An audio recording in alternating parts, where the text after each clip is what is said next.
Maybe, or not. I don't know whether it's going to work, but I have a really cool idea. It may be completely insane. It may be completely insane, but maybe not. So, what is the idea? You'll hear it in a moment. Not just sort of. I was wondering whether you would tell us. Steady.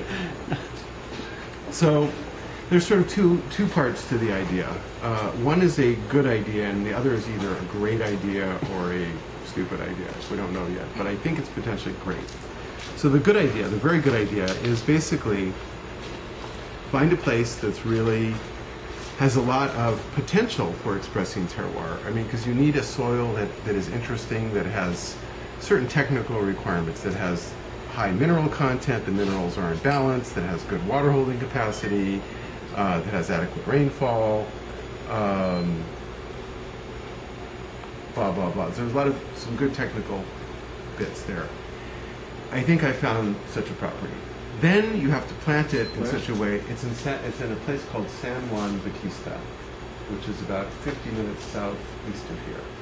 It's just off of Highway 101, just about 2 miles east of 101. It's about 10 miles west of Hollister and about 12 miles south of Gilroy. It's a very special place. So I think I found a great place. Now, the question is how to address this place and do something really special with it.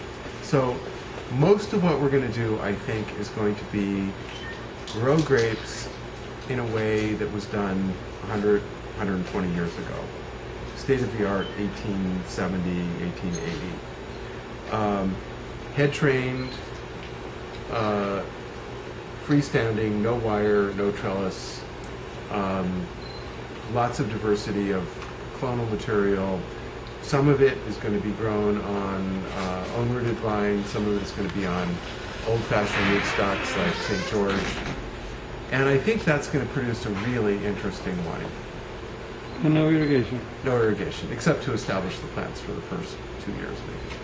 And then, you know, when you do this, it's a different project. It's a totally different project. You don't plant grafted vines. You plant either the rootstock itself, get the rootstock established, and then field bud, or you plant the vines directly in the ground. But you don't plant bench grafts because they're too fragile. And then you do other things. You know, you root prune. I mean, you do these things to drive the roots down into the ground. And we've got some pretty wacky ideas. But that's like the prelude. That's not the main interesting thing. The more interesting thing that we're going to do, and I don't yet know what percentage of the properties we're going to do this way, I hope a lot, as much as we can, is to actually grow grapes from seedlings, from seeds, rather than from cuttings. And this is radical. This is profoundly radical. Literally, in the literal sense of the word radical. Yeah. Because it is possible to do this. One of the technical requirements of the site was I wanted it to be not overly close to other vineyards because I didn't want to get phylloxera like in the first 5 years. Eventually we'll get phylloxera, very likely. But I want to have a nice run without phylloxera. So wanted to find a place that was remote and didn't have any vineyards nearby, and this place meets that. And so I originally thought, well, I'm going to graft vines. I'm going to hybridize vines. I'm going to cross-pollinate them. I did some research into how complicated that is. It's ridiculous. It's totally ridiculous. It's very, very time-consuming. So instead, I'm going to pick certain varieties that I think will do well on the site and just harvest the seeds. And we're starting that tomorrow.